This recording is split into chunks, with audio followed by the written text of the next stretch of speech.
Simone Porcaro. Muito bem, mais uma vez a participação da advogada Simone Porcaro no Em Dia com a Lei. Simone, bom dia, tudo bem contigo? Bom dia, Marcelo, bom dia, queridos ouvintes.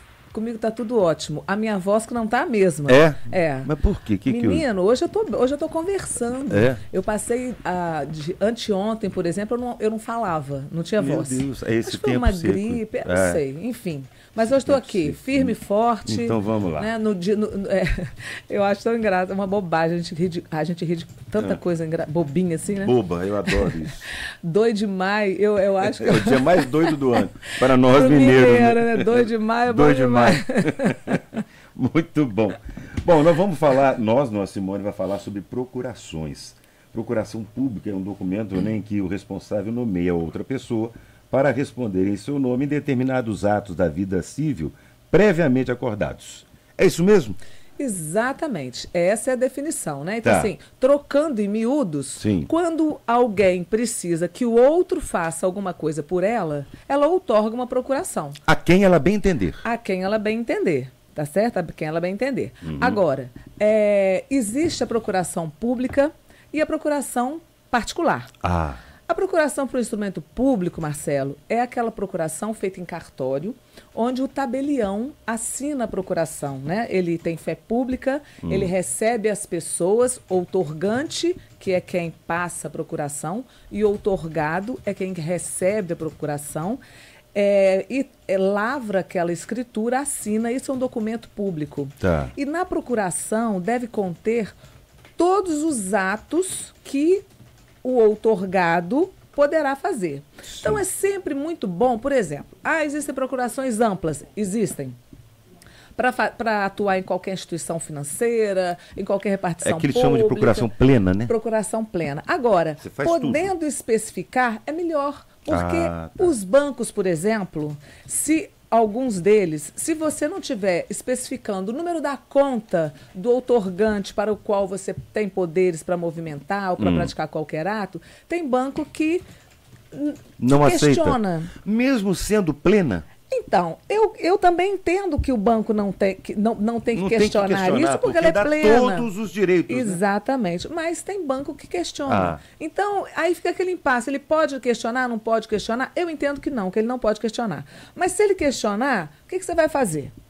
Você vai acionar a justiça? Vai. Ou você vai fazer outra procuração? Então, dizem que o que abunda não prejudica, tá certo? Exatamente. Então, se está lá, poderes amplos, e se você pode especificar o número da conta, tanto melhor, tá certo?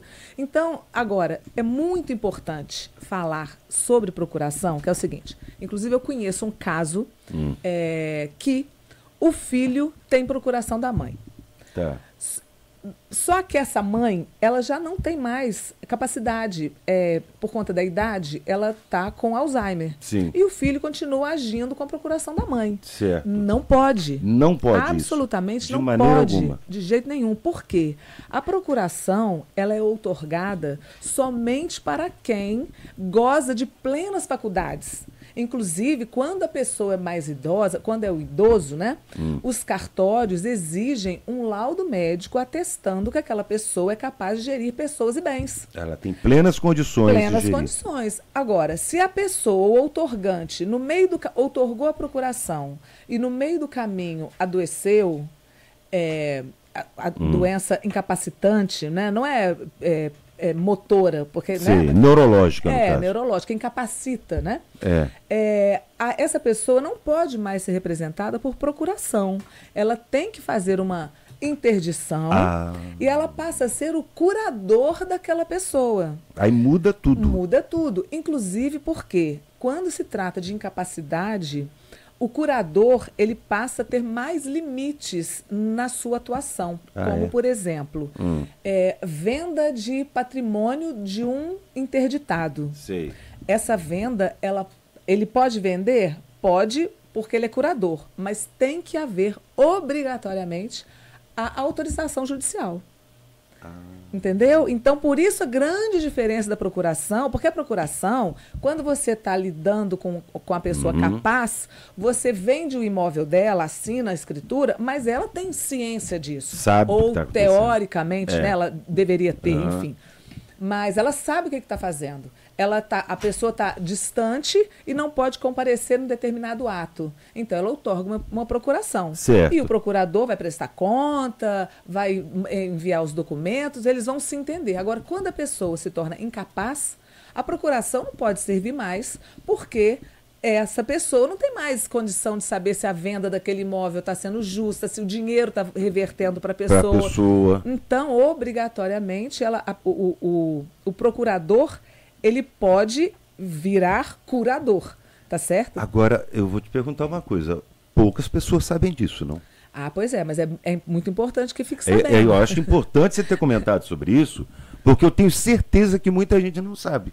Inclusive, é uma prática criminosa você falar em nome de alguém que não tem capacidade para gerir pessoas e bens. Entendi. Tá É crime certo? isso, inclusive. Com certeza, né? É um ato completamente ilegal. Muito interessante isso. Eu só posso ter procuração de quem é capaz de me outorgar poderes para falar em nome dela. Entendi. Quando a pessoa perde essa capacidade, eu não tenho mais procuração. Essa procuração ela é completamente inutilizada. Aí passa a ser curador. Curador, através de um processo judicial de interdição.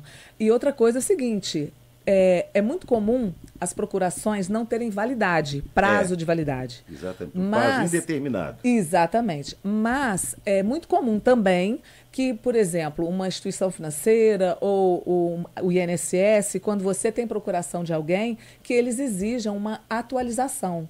Né? A cada ano você apresente uma procuração nova. E por que isso? Exatamente porque pode haver uma incapacidade nesse meio tempo e a pessoa está se valendo de uma procuração que não tem mais valor em razão da incapacidade do outorgante. Aí não precisa fazer outra procuração, basta ir no cartório e o cartório revalida aquela data de vencimento. Sim, ele vai pedir lá um laudo médico que ateste a capacidade e vai... Pronto, revalidou por mais um ano, digamos. Exatamente. Tá certo? Isso. E uma procuração cessa a partir do momento que quem cedeu a procuração morre. Com certeza, porque a procuração é aquele ato que você representa a pessoa viva e capaz. E capaz. Com o falecimento, acabou. Imediatamente, no mesmo dia porque a gente já viu também algumas situações que a conta bancária do falecido é movimentada no dia seguinte. Não pode de jeito nenhum. Né? Porque naquele momento do falecimento, ele já aquela procuração perdeu completamente a validade. Totalmente. Porque a procuração você representa alguém que esteja em plena capacidade de gerir pessoas e bens. O que, obviamente, não acontece com o falecido. Exatamente. Nossa, ótimas explicações, tá vendo? Uma coisa tão banal a princípio, né? Mas tão cheia de complexidade, né? de detalhes. É verdade. Muito interessante. Verdade. Algo mais a acrescentar sobre procuração? Acho que falou tudo. Não, eu acho que a gente falou tudo. Ótimo, né? Muito bom, gostei. Mas assim, a gente deixa sempre aberto, se tiver alguma dúvida específica, né? A gente acha que abordou tudo, mas às vezes de repente o cara tem uma situação lá que não sabe, né? Exatamente, essa da pessoa que perde a capacidade neurológica de raciocínio, eu tenho certeza que muita gente não sabia. Pois é. Eu confesso para você que eu não sabia. Pois é. Que bom, que a gente traz essas informações tão importantes. Obrigado mais uma vez pela participação. Prazer enorme. Tudo de bom. Um bom fim de semana. Até semana que vem, se Deus quiser. Se Deus quiser. Sem feriado, né? Que pena, né? Um feriadinho na quarta é bom demais. Hoje é segunda, amanhã é sexta. Amanhã é sexta. Ai, que delícia. Valeu, Simone. Um abraço. Simone Porcaro, advogada, mais uma vez falando conosco no Em Dia com a Lei. Em Dia com a Lei, com Simone Porcaro.